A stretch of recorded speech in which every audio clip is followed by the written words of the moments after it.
Hello, I've just watched episode 6 of The Legend of Vox Machina. I thought it was a really good episode, and as always, I will be blind reviewing it / breaking it down and making predictions. This episode was really good in my opinion. I enjoyed it a lot more than the last one. I thought it had better stakes. I thought it had a clear mission. We finally got our jailbreak, which I wanted 2 episodes ago. Unfortunately, I feel like there's been less information for me to start theorizing off on these 3 episodes compared to the first 3. I just feel like it's all kind of like coming together and continuing. I was right about my prediction that Cassandra is alive. I don't know if she's a vampire yet, but she is working for them, which I did also, in my mind, that's what my prediction meant. Like, she's a vampire working for them, but she could not be a vampire and just be working for them. But I bet that her loyalty will waver, and that will help them out in the final battle when Vox Machina versus the Briarwoods. That's my prediction for whenever that climactic battle happens. I'm so all over the place. Sorry. This episode started with a teaser of the giant killing people and Stonefell, Captain Stonefell. And Captain Stonefell ended up being the bad guy that we fought. This was this show going back to its usual format where the teaser is the bad guy that we will fight this episode, and that happened again this episode. I enjoyed that return to format, because I enjoy format, I enjoy things being neat, and it's very neat that way.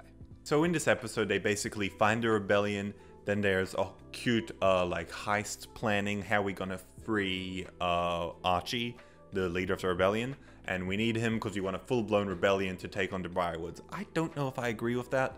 Like, I feel like our party is so much more powerful than the average commoner or bandit that I don't know that they'd be helped, it'd just be more bloodshed.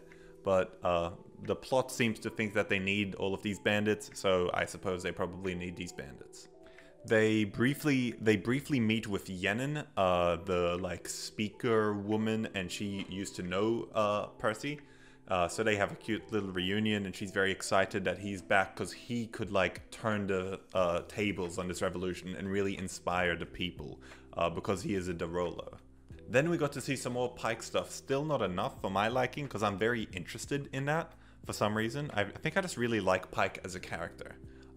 But anyway, we got to see Pike in the church praying in like the Everlight spirit realm, and then it like burnt up around her, burning up with light, I would like to mention, because that seems to be something that's carrying through these episodes.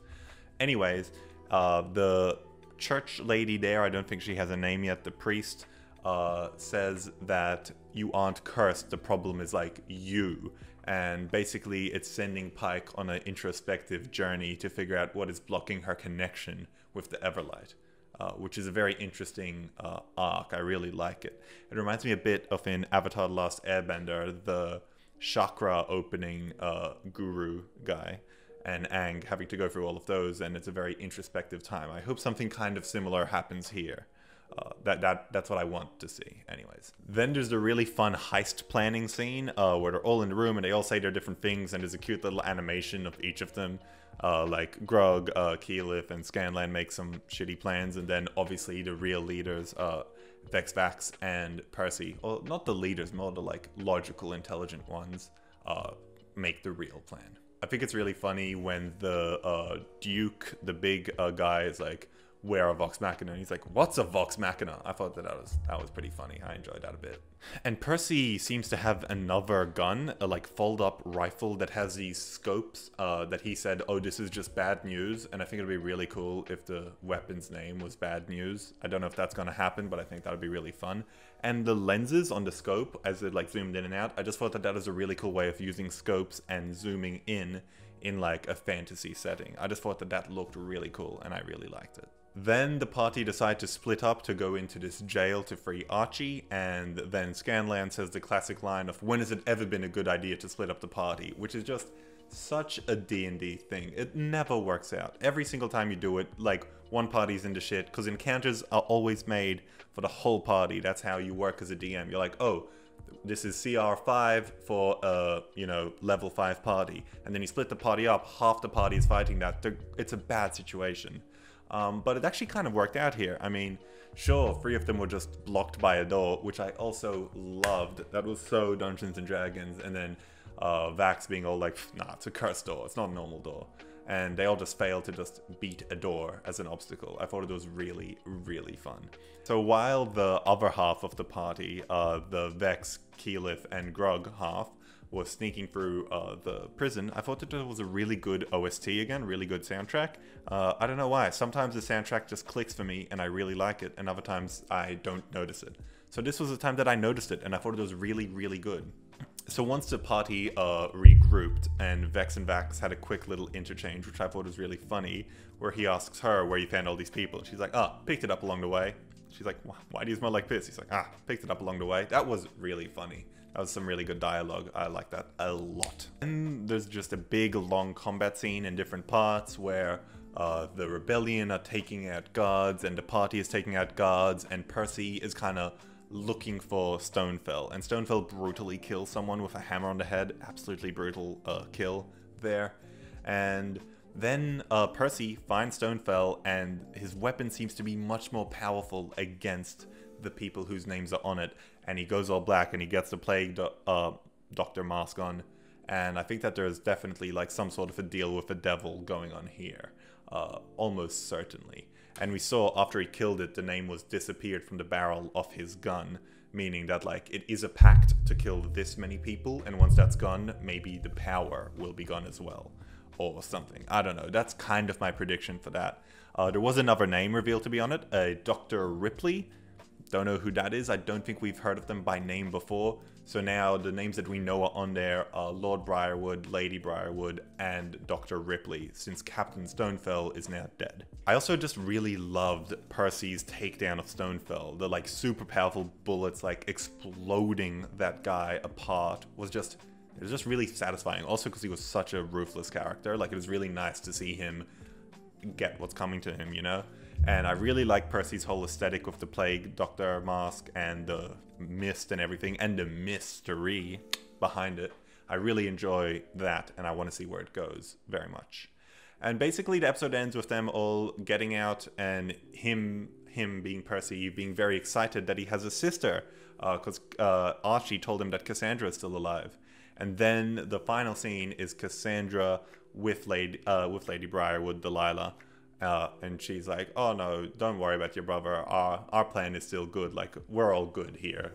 So it seems that she's very much under their control, but she seemed to be wavering in her loyalty a bit, or at least a little bit curious about Percy.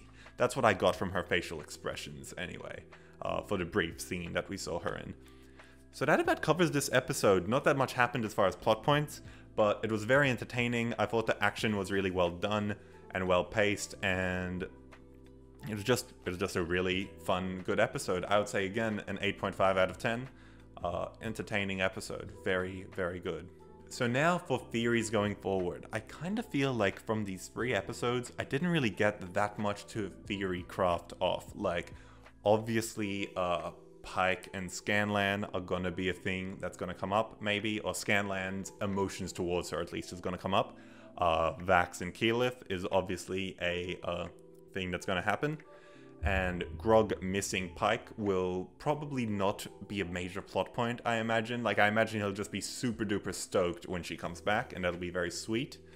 But besides that, there isn't that much new information. Pike is on this introspective journey, which I mentioned before. I think she's gonna come back stronger, and she's gonna come back in combat. Like, they're gonna be fighting the Briarwoods, and she'll come in divine light and just save the day, essentially. Because if she will be able to use, you know, like divine damage, that's not what it's called, radiant damage against the vampires, they're probably going to be vulnerable to that. So she's going to be by far the most powerful person there, especially if she can buff like Grog's weapon with that, like she did in the fight before.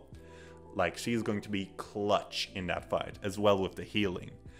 So if they get her back, she's going to change the tides. And I think it's going to come, like, they're going to lose the fight a bit, and then she'll show up and just, like, bring light, bring ever light to the battle and just change, like, entirely shift the tides. Cassandra, as I mentioned, is probably going to be like, she's probably going to change sides and join, like, choose Percy's side, would be my prediction. But she could also do that for a little bit, and then, like, that'll be a fake out, and she's actually still evil, is a thing that can still happen. Delilah, again, still seeming like the person in charge / more powerful. Silas seems to kind of just do what she says for the most part. Yeah, again, I really want the hanging versions of them to be part of a spell, but there's nothing to be shown that that is true or not true yet. But I'm just super excited to see this vampire battle arc come to an end. I think we're getting there. I think probably the next 2 episodes will be this, and then starting the next arc. I still really want to know what the Whispered one is. I'm really worried about that, because it looked like a demi-lich to me, and they're very powerful if so. And maybe the ritual that Delilah was talking about is something to do with the Whispered one, and that's just generally worrying. But I really hope the party managed to take back this city and bring it back to what it used to look like. When Percy talked about how pretty it was, I think, in episode 5, it's really disappointing that it doesn't look that way anymore, because it was so stunning, and the tree in the middle was so beautiful.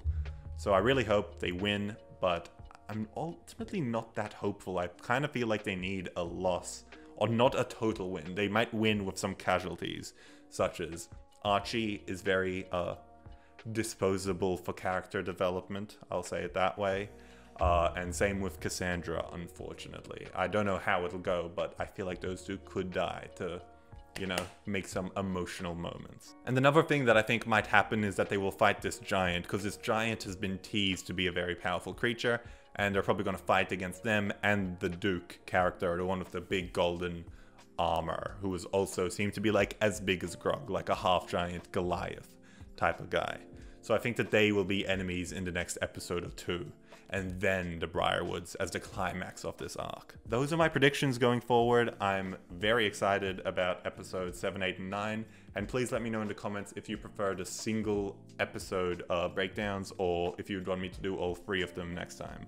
So thank you guys so much for watching, and I'll see you all next time. Bye!